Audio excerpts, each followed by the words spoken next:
Hello everyone.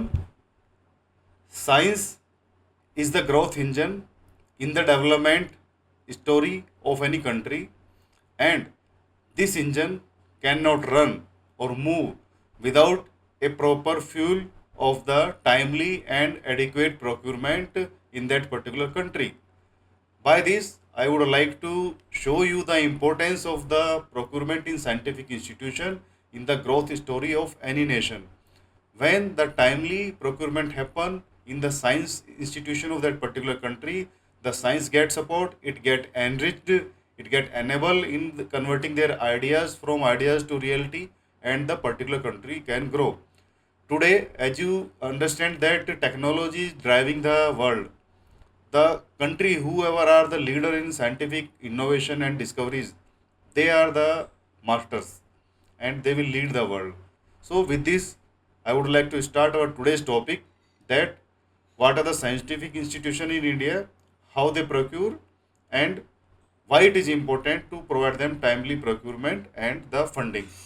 So let us start our today's topic, the procurement, public procurement in scientific institutions of India.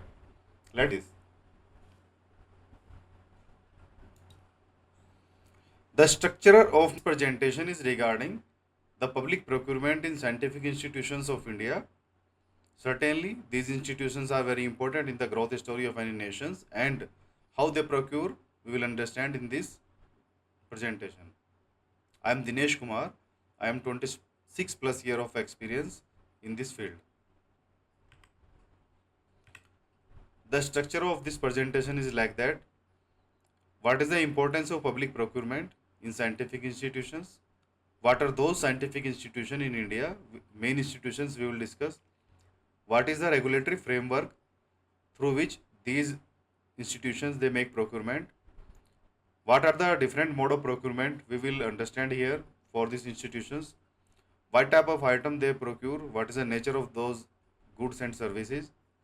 We will discuss there. And certainly there is a big difference between scientific institutions procurement and the procurement by other non-scientific department of government of India. The difference we will understand. What are the procurement challenges as on date these scientific institutions are facing? This we will discuss. And certainly, Government of India has taken many steps to make the procurement easy for the scientific institutions. Those we will discuss.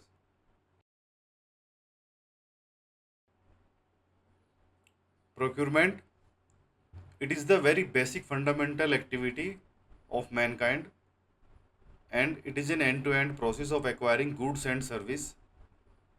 From ancient time to recent time, the mankind is involved in making procurement. Earlier, they were doing procurement by exchanging one item with other item to meet the need of one or another. And nowadays, when the currency is evolved, so this procurement is being done by making payment in currency and then acquiring the goods. So it is the basic fundamental activity of mankind from the early days, initial days to the till date, and it is an end-to-end process. We will understand here that what is the procurement cycle in scientific institutions, how it take place. First, the user they identify their requirement. What is their requirement? What they want to do? The scientist he will assess or he will think about some idea. Then he will think to implement that idea what product he should buy. When this is decided, he frames some specification, he finalizes some specifications. Specification finalization is a very critical task. If the specification of the particular product is finalized, the item procurement process will be very smooth during the tendering process, and you will get a right item of your requirement. If specifications are not properly framed, so it may result that you get an product which is not meeting the requirement whatever you thought. After the specifications are finalized, the tendering process is being done in those department. They publish tender, and by publishing tender, they invite the sellers that we want to buy this. If you want to sell this particular product to us, please give us your product literature and your prices. Then the suppliers or bidders related to those fields they submit the tender, in that particular department. After receiving the tender, that particular department, they evaluate the tender submitted by different bidders, and after evaluation they find out who is meeting the technical criteria, who is conforming to the tender specification, and other bidder they are rejecting. Once the supplier is selected, who is technically meeting, their price aspect is being checked. Whoever is quoting the lowest price as per the conforming specification, they give purchase order to that particular department. Sometimes there is a need for negotiation. Generally, in government sector, negotiation is discouraged, but in certain condition, negotiation can happen. After that, the contract award take place. They issue purchase order, and the supplier it acknowledges the purchase order, and the process of this procurement starts by the manufacturer. After that, manufacturer supply the goods to the buyer. Seller supply the goods to the buyer. Buyer, after receiving the material, they inspect the good and check it whether it is as per the order quality or not. If it is as per the order quality, they accept that and they make payment to them. If any delay is there from the supplier side, so sometimes the liquidity damages penalty also imposed by the buyer. If the goods is not as per the purchase order, they reject it and return it to the supplier. Maintaining good buyer seller relationship is also very important, because the sellers are partners for buyers in acquiring the goods and services. After sale services are being taken, like annual maintenance contract and comprehensive annual maintenance contract, you can say in short AMC and CMC. And later on, after the use of the material is disposed of, and a total life cycle cost of that particular product is being seen. The disposal is not so easy, because sometimes there are hazardous or radioactive type of material, so it is not easy as compared to the other department of government of India. Scientific institution have a different type of disposal rules. Let us see what is the GDP share of public procurement across world.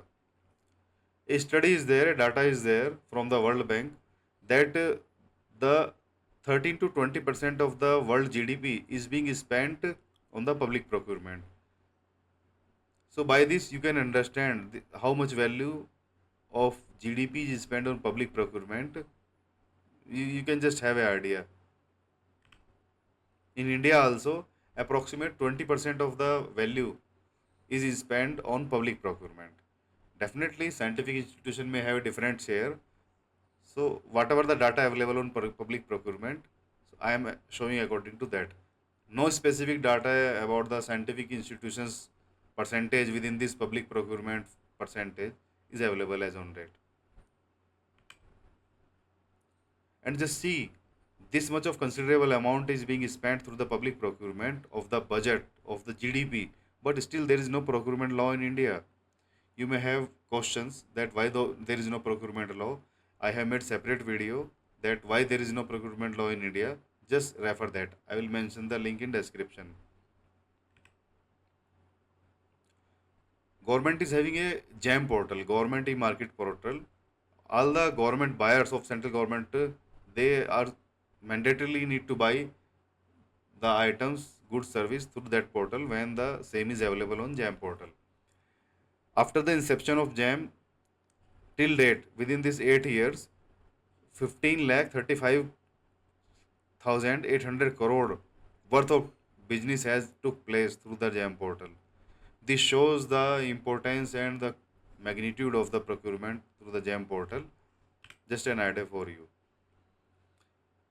This is only the GEM data. The CPP portal data and the non-GEM procurement data is extra, for which no centralized record is available. And what are the source of this data? I have taken it from the source, World Bank source, and the global public procurement database. You can see it here. That what is the importance of public procurement in scientific institutions of India? First, what is that the procurement enables the users to acquire the goods and service, by using which he can give a shape to his idea. Whatever the scientist has think to give a shape to that idea, the procurement activity is very much required, because it enables you for that resource acquisition, like any equipment or consumable services, etc. The procurement activity, it handles large and complex procurement. Most of the procurement of the scientific institutions are large and complex, and it is only the procurement activity which handles that. Timely providing the material is the essence in the research activity. By procurement activity, you can provide timely material to your user, and then by this you can contribute to the enhanced research productivity. Government of India, time to time, they make their own policies and implement it. Procurement is also a rule, also a tool for implementing those policy, like the MSME or MSE, micro, small and medium enterprise, startup businesses, make in India, price preference policies. Government of India is implementing through the procurement activity, which is the public procurement. There is a strict compliance to the rules regulations happens in public procurement, like the compliance of GFR instruction, vigilance, CAG audit, whatever it is, and legal instructions. So those need to be complied. Comprehensive, competitiveness, transparency, fairness, economy, accountability are the principles, and it supports the decision of acquiring the capex or opex assets or services, and helps in monitoring and planning of the expenditure management. Procurement activity is also a tool in the budget discipline and to acquire the value for money and the cost saving. It integrate with the sustainability goals also. And in procurement activity, when you leverage the technology with AI and digital platform, you can get multifold better efficiency. This is the importance of the procurement. Here we will have a idea what are the major scientific organization in India. Some name I will mention here, but rest you can see, like CSIR, ISRO, DRDO, ICMR, ICAR, DAE, ISI, PRL, IISc, IIT, IIMS, Wadia, Institute of Himalayan Geology, Tata Institute of Fundamental Research, like that. You can see here. These are the major institutes. Rest there are other institute also, but these are the major scientific institution in India.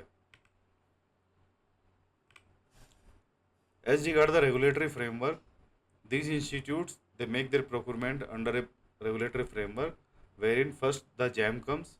JAM is under GFR Rule 149, and it is mandatory for all those departments for central government that when the goods and services are available on the JAM portal, they have to mandatorily buy it from them.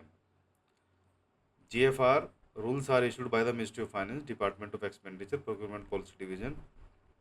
The latest version of GFR is 2017, and it is amended up to January 2025. The Central Public Procurement Portal, which is developed by the NIC, it handles the complex tendering processes which cannot happen through the JAM, and the e-procurement, e-publishing. Government issues time to time the procurement manual, detailed instruction for the procurement of goods, service, etc. You can find out in that manual. CVC guidelines. Certainly, these guidelines have been merged or updated within the latest GFR, but still these guidelines exist. CAG guidelines, audit and vigilance guidelines. So this is the regulatory framework within which the procurement happens in scientific institutions. Let us have a look on the GFR. What is GFR? GFR are the General Financial Rule, which is issued by the Department of Expenditure, Ministry of Finance in 2017. First, this was issued in 1947 when our country became independence, and then revised in 63, and then 2005, the current version in 2017. These are the broad procurement rule, and one rule 142 is there within which the procurement entity they can make their own rule, but within the broadly conformity of the GFR. GFR are the executive orders, and its power is derived from the Article 13(3)(a) of Indian Constitution, and it is a compilation of rules and orders which Government of India issue time to time related to the matters involving public finances. GFR is applicable to all the central government ministry departments, CPWD, etc., CGHS, which are the attached subordinate offices, the central autonomous bodies like CSIR, ICR, etc., CPSU. CPSU is partially following the GFR, but they are not bound. they often follow the GFR principles, but they, by nature, they require some liberty from the GFR, and accordingly they have that liberty. So partially GFR is applying there. NGO, it is conditional. If it is receiving aid from central government fund, then they have to apply the GFR. And where the GFR is not applicable to, the state government, the local bodies, judiciary, public sector banks, constitutional statutory body like UPSC, CBC, etc. There this GFR not applicable to. Here we will discuss what are the mode of procurement in scientific institution. One main mode of procurement is the JAM under Rule 149. Three type of purchases you can make therein: the direct purchase, the three brand comparison, bidding and reverse auction. Up to rupees 2 lakh you can make direct purchase. You select a particular product there and you buy the item. Just select it and add it to the cart. Up to rupees 10 lakh, it is updated to 25 lakh in the LPC mode. So up to rupees 10 lakh you can make a three brand comparison in the JAM portal, and then you can buy the L1 product. You can invite bidding more than 10 lakh rupees. Within 10 lakh also you can invite bidding, but above 10 lakh you can invite bidding in JAM portal on the catalog based bidding, and reverse auction tool is also there. If the item is not available on then JAM portal, then up to rupees 2 lakh on each case, the procurement can be happen on a single quotation. This is related to GFR rule 154. Under GFR rule 155, there is a provision of constitution of local purchase committee for scientific institutions. Recently, it is enhanced to 25 lakh rupees. A three-member committee is being constituted, and they survey the market, and they identify the supplier, and they submit the quotation. It is up to their choice. They can submit a single quotation or they can submit multiple quotation. But on single quotation also, the order can be issued up to 25 lakh rupees in the LPC mode. Limited tender inquiry. Earlier it was up to 25 lakh rupees. Now it is increased to 1 crore rupees. And this is according to GFR rule 162. You invite the tender from the limited source where you know that these are the only sources from which my desired material will come. So you invite limited tender inquiry from those only. Above rupees 1 crore to 200 crore, you need to invite domestic tenders. These are the open tender, or you can say advertised tender also. And in these tenders, class 1 and class 2 local supplier, as per the Make in India rules of Government of India, they are the only eligible bidders. What are these class 1? The domestic supplier which is having the local content is 50% in the item he is being sold, quoting. So that is classified as class 1, and if the local content percentage is 20%, it is classified as class 2. So only up to 200 crore you can invite domestic bidding from this class 1 and class 2. The local content less than 20% is termed as non-local, and up to 200 crore rupees they are not eligible. But if the item is not available in India, with the approval of competent authority, within this 200 crore rupees, you can invite global tender also. Means wherein the class 1, class 2 and non-local means the foreign supplier, they can also bid. But one condition is there. First you have to explore domestic sources. When domestic sources are not there, then you can go for GT, global tender inquiry. Single quotation inquiry you can also do. Generally it happens in emergency purchases and there is no monetary limit. GFR rule 166 related to this. Proprietary article purchases also happen in these organizations. Most of the machines are like that. Only a particular manufacturer exist in the world which sell that machine, and the scientists require that machine.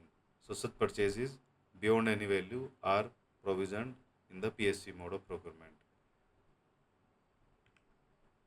Reverse auction you can do also while making tendering through the portal, CPV portal and GEM portal. And rate contract is a very important tool when you meet the requirement of specialized R&D consumables items like chemical, glassware, plasticware, which your scientists require. So those are being purchased through the annual rate contract. The buyer enter for a contract on a fixed rate during the certain period, generally 1 year, and the quantity is not guaranteed, and the supplier, they are bound to supply the items under the rate contract. Here we will discuss what is the nature of procurement the scientific institution do. It is generally distinctive from other procurement being done by the department. Why it is different? Because it is a non-standard and customized item. The items being purchased by these institutions are not repetitive in nature. These are non-standard and customized according to fabrication or according to user requirement and application. It is not like that one scientist bought a particular item and other scientists also want the same item. The application of the other scientists may differ, so the item will differ also. And importantly, the world class quality and the compliances has to be followed by that particular product so that the research is at par with the international level. You buy the high value scientific equipment like the nuclear magnetic resonance NMR spectrometer, scanning electron microscope, transmission electron microscope, XRD, XRF. There are many systems like that which are high end sophisticated instrument, and the specification differ in a complex way in this. Sometimes proprietary items you require because there is no other seller in the world and you want that particular item. Specialized R&D consumables item you require like glassware, plasticware, and the fabrication of pilot plants and turnkey projects, etc., or facilities you need. So this is the nature of procurement in such institutions. Sometimes you require to establish a clean laboratory, clean rooms, and the containment, specialized building, delivery, installation also happen there because it is not simply the delivery, it is installation also. When you are buying the product, so delivery, installation, testing, commissioning, everything it happens. Sometimes the product failed during the installation, it is rejected. So as compared to the other general department of government of India, the scientific procurement is not so easy. To maintain the performance of the particular equipment, you need the comprehensive annual maintenance contract and the annual maintenance contract. In short, we can say AMC, CMC, service charges, whatever the instrument the supplier, when they come for inspecting the machine, so they take service charge, repair, calibration, replacement. You have to deal with that. Laboratory infrastructure, you do a system of procurement there, like lab benches you buy, if you moved safety cabinet, buy safety equipment, fire safety alarm, firefighting system, environmental control, electrical services, etc., and waste management facility, and the PPE kits also. Specialized services you need there, that manpower, security, housekeeping to run the organization, and engineering, technical consultancy service, technical testing and validation services, import, export, reference material and sample, etc., you deal in the daily life there. Advanced IT and data management hardware like server, HPC, high performance computing workstation, network switches and storage, etc., is being bought by those institutions. Wherein you keep in mind the cyber security solution also and specialized R&D softwares.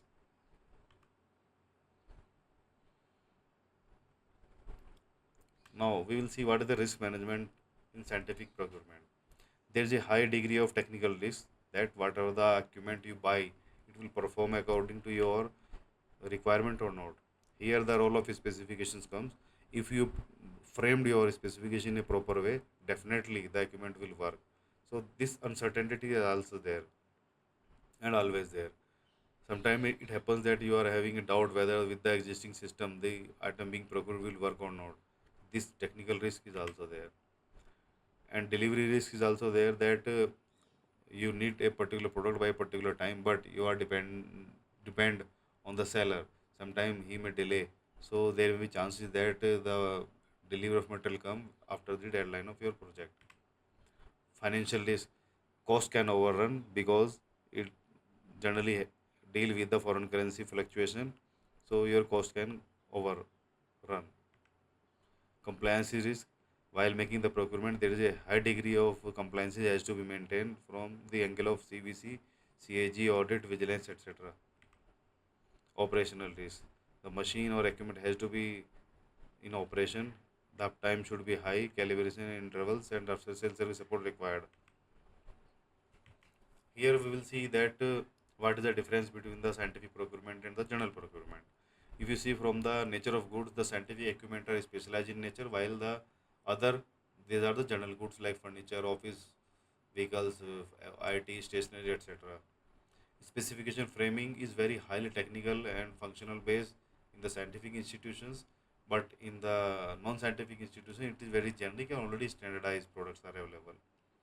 Procurement method bias can happen in the scientific institution because most of the cases are on the proprietary article basis, single tender or global tender. But while the other government department, general government department, their product, a competitive market is available in domestic market also. Evaluation method sometimes is QCBS in the scientific institution, but in general government department it is the primary lowest bidder because standardized product are available. If you see the market structure for scientific institution, very less OEMs are there, very less seller are there. But for other departments, many vendors are there, and the market is highly competitive. The scientific institution are very high dependent on the import and export regulations, custom clearance, IGST, forex payment, etc. But in the domestic market for the general government department, it is very low.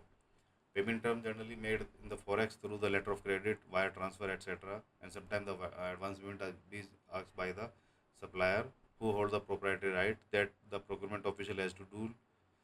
In the other general government department, it is standard term. Life cycle support also require that AMC, CMC, but in the other general department, it is simply supply. Regulatory overlay, if you see in the scientific department, you need to follow the Make in India order, land border security related instructions, and other the DGFT instructions of biosafety clearances, etc. In domestic supply, this generally not happens. Procurement timeline are very higher comparatively in the scientific institution. In the procurement, it is shorter. Disposal is complex in scientific institution because they deal with the hazardous waste, e-waste, radioactive, biomedical, etc. and data sanitization. And this thing is very easy in the general department. They just simply sell their scrap through the MSTC or other portals. It is not so complicated. From the risk point of view of audit objection, the scientific organization, the risk is high, and the general organization risk is moderate. Funding, if you see the funding, generally the funding in the scientific organization, it comes in the project shape from the DST, DBT, etc., DRDO, etc. The General Department of Government of India, they get the annual budget for procurement because their requirement is of routine nature. In scientific institution, the scientists, they themselves often draft the specification, evaluate bid and recommend for purchases. In the procurement, in general department, generally the trained procurement staff, they handle the procurement because the item are already standardized. Policy flexibility is very high in scientific institution and very low in general administration, general department of government of India. And the scientific institution, they buy high end equipment, whereas the other general department, they buy the routine items. Here you can see the life of purchase officer or purchase procurement manager. When you take a decision in any case, he has to see in mind the CVC, vigilance, CAG, audit, internal vigilance, MSME, the GFR rule, DPIT rule, RTI, JAM, committees, case law. So this these all things he has to keep in mind. He is having a increased work pressure. He has limited resources, lack of MS tool. He is having procurement manuals he has to follow. Frequent changes rules. Earlier the rules were not changing so fast. Now a very fast rules are being changed related to procurement. He has to do expenditure planning, monitoring, and future cost analysis also in forex cases. He has to deal with the indented director committees, staff. So these all activities this procurement officer has to do, and he is generally in pressure.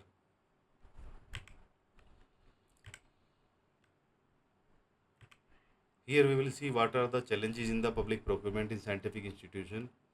The first is the complex regulatory landscape. The due to the higher compliances, the landscape is very complex, and lengthy procurement cycle are there. In rule, it is written. Budget and fund flow constraints are there. Limited budget is being received. Misalignment with research timelines. Sometimes it happens that the item comes after your research deadline. Limited vendor ecosystem for niche equipment. Dependence on internal supplier is very high.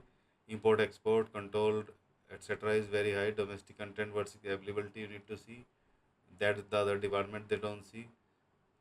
This means the local content make in India rules. Ambiguity in technical specifications generally happen, and it can lead to cancel your tender also. And the procurement is complex in nature. Heavy compliances I already told. And the ethics and anti-corruption risk is also there.